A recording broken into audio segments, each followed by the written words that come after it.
workshops and stuff. And I came out of it and I was like, everyone is moaning. They are just whinging and moaning. Why don't we get a seat at the table? Why doesn't anyone pay attention to us? And I came away thinking, like, you all sound like babies. Like, who's inviting the baby to the boardroom, right? No one.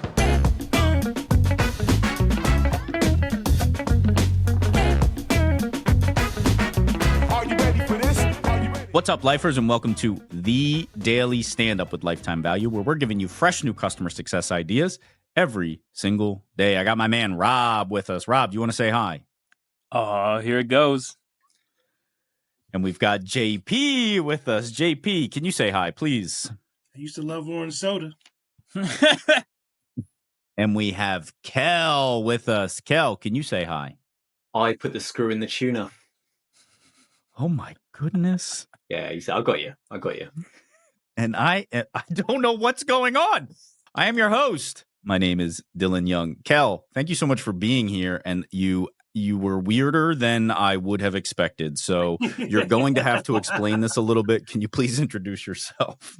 I am to please. Glad to. So I'm Kel, Director of Customer Support at Zapier. Been working in customer experience for like 17, 18 years now across various either corporate environments or startups or scale-ups. And I've kind of forged a niche in that scale-up environment, right, where a company is coming out of startup mode, trying to grow and trying to do more and better.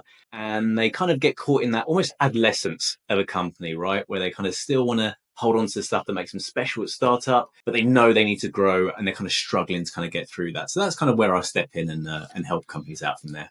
Kel, I hate to diverge here for a moment, but first of all, are you in the UK? I am. Yeah, that's where this weird accent comes from. Yeah, very weird. No, it's charming. I love it. Thank you for... It. But can I ask really quickly, anybody who's not on video, Kel, you're in some sort of glowing room. You've got some sort of like backlight behind you. What is going on here? Can you please explain this? This is a recent office that we that we built in the backyard of my house. And in my head, I had all these grand visions of a beautiful space, and I was going to decorate it and make it amazing. And in the end, I was like, just paint it white. I don't care. It's done. And because the UK is always grey, right? Mm-hmm. Like it's either I have like a big fluorescent light that just bounces off my bald head, or I put some lamps around that makes it look less horrendous. So, but you know, thanks for bringing that up. I appreciate it. It looks so cozy, and with the sweater, you are just so quintessentially British right now. It's how we do, yeah. Until I kind of go back to London, that's where it kind of gets a little bit more aggressive. But, you know, on one of these, it's all good. We're fine. Kel, you know what we do here? We ask every single guest one simple question, and that is, what is on your mind when it comes to customer success? Or we can talk customer support, the customer experience. So why don't you tell us what that is for you? Yeah, I think this topic spans across a lot of different parts of customer touch points, right? Apart from sales. Sales is the one place where it doesn't. And the notion is like, people in support and sometimes success, they get in their own way and they victimize themselves. So my main thing at the moment that I'm really pushing on this year is you're not the victim. You're doing this to yourself. Love it. I love it.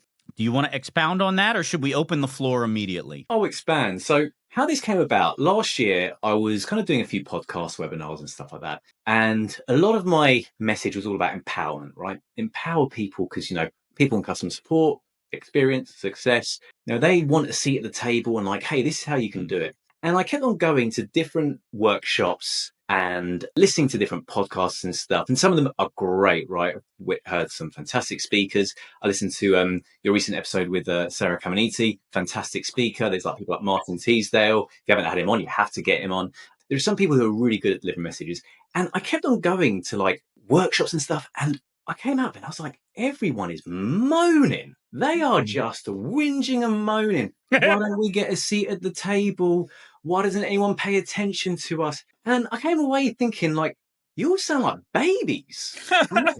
Like, who's inviting the baby to the boardroom, right? No one. So this year I'm changing my attitude a little bit in terms of it is not up to other people to offer you a seat to have your voice heard. Subscribe. You have to be able to stand up and demonstrate the value that links up to what your company really needs, wants and values to be able to earn the seat at the table and stay there. Because if you're just sort of saying, hey, look how good our CSAT is, Nobody sorry, I was going to use language. Nobody really, Go ahead. nobody gives a right? Nobody cares.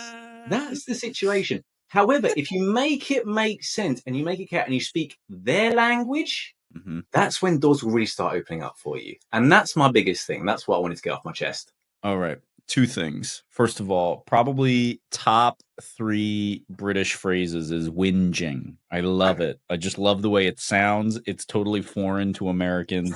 It's fantastic. Number 2, JP, you've been on mute this whole time. You've been gesticulating and yelling. And so anybody who's not on video, you got to go back and watch that. JP was jacked up while Kel was going off. But I'm actually first going to go to Rob and let Rob talk about this from the perspective of somebody who sees a lot of different operations. And do you find the same thing that Kel is talking about? Look, I'm going to disclaim this by saying I bring certain biases to the table, certain opportunities, whatever, like we all do. And I recognize there are different dynamics, different organizational dynamics that inform whether somebody gets a seat at the table. But I will say, Kel, you spoke to my heart, because before we got on this recording, I saw another one of these posts that was saying retention is not a customer success problem. Retention is a product problem. And I'm like, please, everybody stop saying this. Like that's like saying sales. That's like sales saying, it's the product's fault I can't sell. It's like, yes, that might be true, but like, you got to own your number and you have to own your outcomes. And the further we remove ourselves from retention, well, guess what? We're moving into this like fluffy la la land where we don't earn that seat at the table.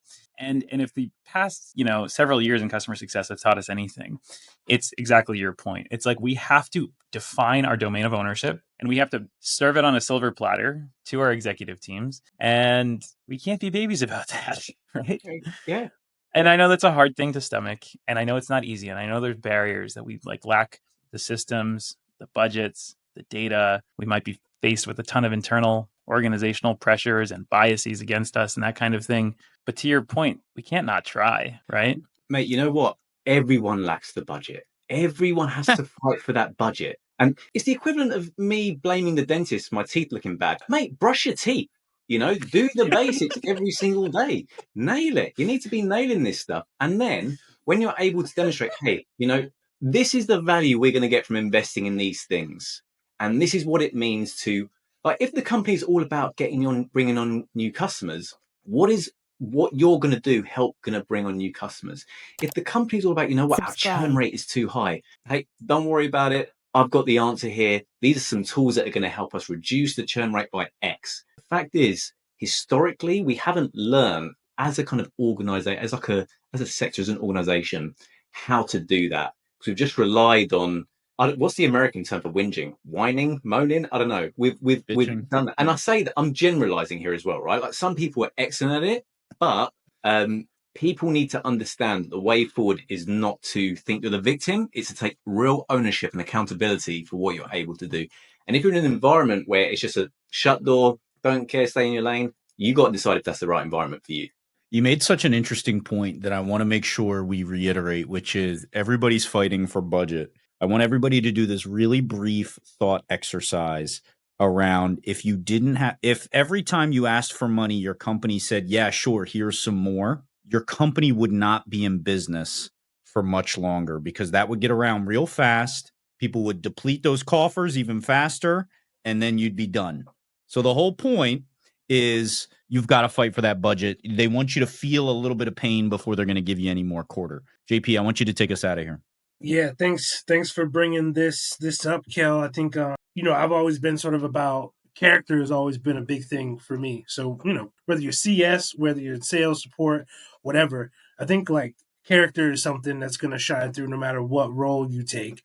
And when I was listening to you, I thought about, Rob seeing, people having these conversations about basically passing the buck, right? It's like this sort of lack of accountability, the whining, the moaning. And, first of all, I want to say, like, yes, it's tough, right? I'm not saying CS doesn't have challenges and that it isn't tough. But to your point, like, everyone's got their challenges, right? Everything's tough. It's not to say that those things don't exist, but how do we proceed?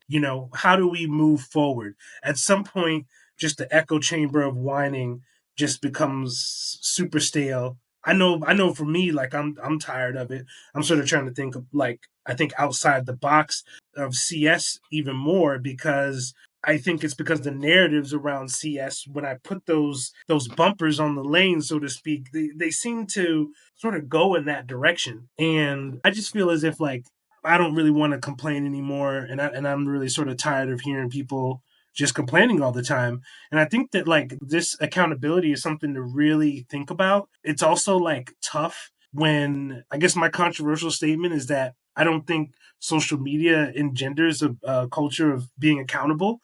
And so people like to run with narratives and put them online, and they just want engagement. All those things, they function on the hyperbole, the engagement.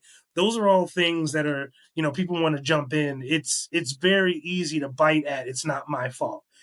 It's like sometimes when people say they feel seen, I'm not talking about you, Rob, because you just said that recorded, but sometimes when people say I feel seen, sometimes that doesn't mean just like being recognized. Sometimes it means like, oh, right, I don't have accountability. So you have to be careful with like the way people have these mentalities around what they approach. And I think that no matter what field you're in, whether it's CS, support, blah, blah, blah, like really thinking about, yes, how can I have less of a victim mindset, more of an accountability mindset, and really move things in a direction? Because, yeah, you can't just expect people to just give things to you, especially because you're complaining about it.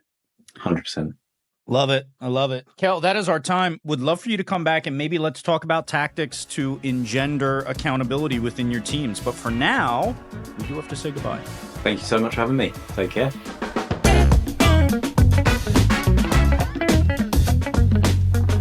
You've been listening to The Daily Stand-Up by Lifetime Value.